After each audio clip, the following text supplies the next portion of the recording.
নমস্কার বন্ধুরা, পিঙ্কিস ক্রিয়েশন ব্লগে সবাইকে স্বাগত জানাচ্ছি। তো আজ বুধবার, তো আজ আমি সব মাছ শেষ হয়ে গেছে। তো কি রান্না করব ভাবছি, এদিকে মাছের মাথাটা রয়ে গেছে। তো মাছের মাথাটা দিয়ে ভাবলাম মুড়িঘণ্ট বানিয়ে নিই।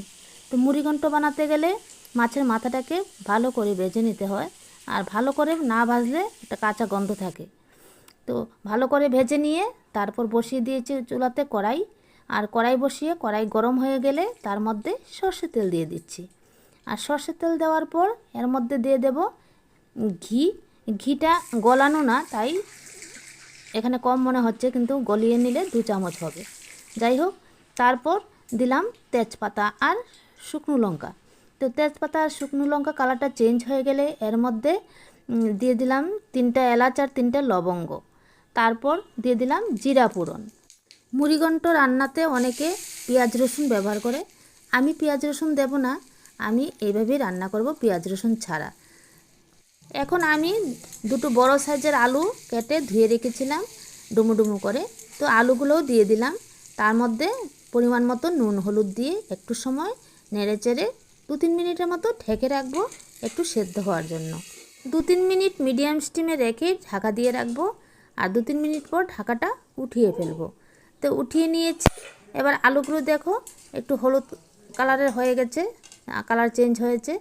আর এখন আর বেশি ঢেকে রাখতে হবে না, কারণ এর মধ্যে দিয়ে দেব ধুয়ে রাখা গোবিন্দভোগ চাল। এখানে আমি আধা কাপ চাল নিয়েছি, চালটা বেশি দেওয়ার দরকার নেই, তোমরা তোমাদের লোক বুঝে পরিমাণ মতো চালটা দেবে। এখন আমি আলুর সঙ্গে চালটা ভালো করে ভেজে নেব।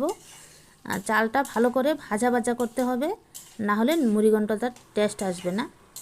তাই 3-4 মিনিটের মতো চুলার আঁচটা মিডিয়াম স্টিমে রেখে আলুর সঙ্গে চালটা ভালো করে ভেজে নেব। এখন আমি এর মধ্যে বাকি উপকরণগুলো দিয়ে দিচ্ছি। প্রথমে দিচ্ছি কয়েকটা কাঁচা লঙ্কা। তা আমার কাঁচা লঙ্কা দিলে ভালো লাগে, কাঁচা লঙ্কার সেন্ট আমার ভীষণ ভালো লাগে। এর মধ্যে ধুয়ে রেখেছিলাম কিছুটা কিশমিশ, ওটাও দিয়ে দিচ্ছি। তারপর একটু সময় এইভাবে আবার নেড়ে চেড়ে ভেজে নেব। তারপর দেখো মাঝখানটাতে একটু জায়গা করে নিচ্ছি। এখানে আমি কোনো রকমের মশলা পেস্ট করব না, গুঁড়া দিয়েই করে ফেলবো।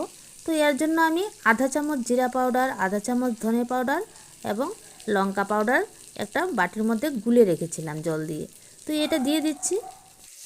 দেওয়ার পর আবারও একটু সময় ভেজে নেব যেন জলটা শুকিয়ে যায়। আর বাটিটা ধুয়েও একটু জল দিয়ে দিলাম যেন সম্পূর্ণ মশলাটা দিতে পারি। যাই হোক, এবার একটু সময় ভেজে নিচ্ছি। এইভাবে অল্প সময়ে সহজ উপায়ে সুস্বাদু মুড়িঘণ্ট রান্না করে নেওয়া যায়। ভিডিওটা ভালো লাগলে লাইক কমেন্ট শেয়ার করার অনুরোধ রইল।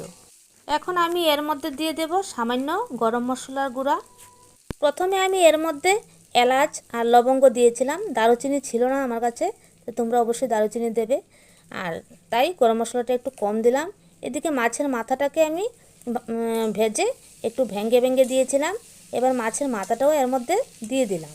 এখন সবগুলো উপকরণকে একসঙ্গে আবার একটু সময় ভেজে ভেজে নেব। ঝালটা তোমরা তোমাদের পরিমাণ মতো দেবে, যে যেরকম ঝাল খাও। আমরা একটু কম ঝাল খাই, তাই ঝালটা কম দিয়েছি। এখন আমি পরিমাণ মতো জল দিয়ে দেব। তো জলটা এমনভাবে দিতে হবে যেন চালটা ভালো করে সিদ্ধ হতে পারে, আর সেজন্য চুলার আঁচটা লো টু মিডিয়াম আঁচে রেখে তারপর ঢাকা দিয়ে রাখতে হবে যেন চালটা ভালো করে সেদ্ধ হয়। তাই ঢাকা চাপা দিয়ে রেখে দিতে হবে 7-8 মিনিটের মতো ভালো করে সেদ্ধ হওয়ার জন্য।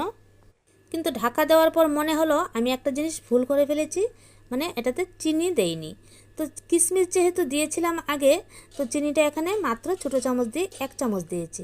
তোমরা তোমাদের স্বাদ মতো চিনি দেবে, এবং যারা চিনি পছন্দ করো না তারা স্কিপও করে দিতে পারো।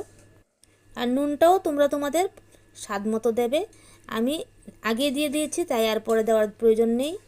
এখন 7-8 মিনিট পর ঢাকাটা উঠিয়ে দিলাম। উঠিয়ে দেখলাম যে জলটা প্রায় শুকিয়ে গেছে, আরও একটু রয়ে গেছে, আর চালটাও প্রায় সেদ্ধই হয়ে গেছে। তো আর ঢেকে রাখার প্রয়োজন নেই, এভাবেই একটু সময় জাল করে নেব, আর তাতেই বাকিটা সেদ্ধ হয়ে যাবে। আর দেখো সেদ্ধ হয়ে গেছে, জলটাও প্রায় শুকিয়ে গেছে, আর 2-3 মিনিট এভাবে জাল করে নিয়েছি। তো ভিডিওটা কেমন লাগলো কমেন্টে কিন্তু অবশ্যই জানিও। তো এইভাবেই খুব সহজ উপায়ে খুব কম সময় হয়ে গেল আমার মুড়িঘণ্ট রান্না। তো তোমরা ভালো থেকো, সুস্থ থেকো। সবার জন্য ভালোবাসা এবং শুভকামনা রইল। দেখা হবে পরের ভিডিওতে।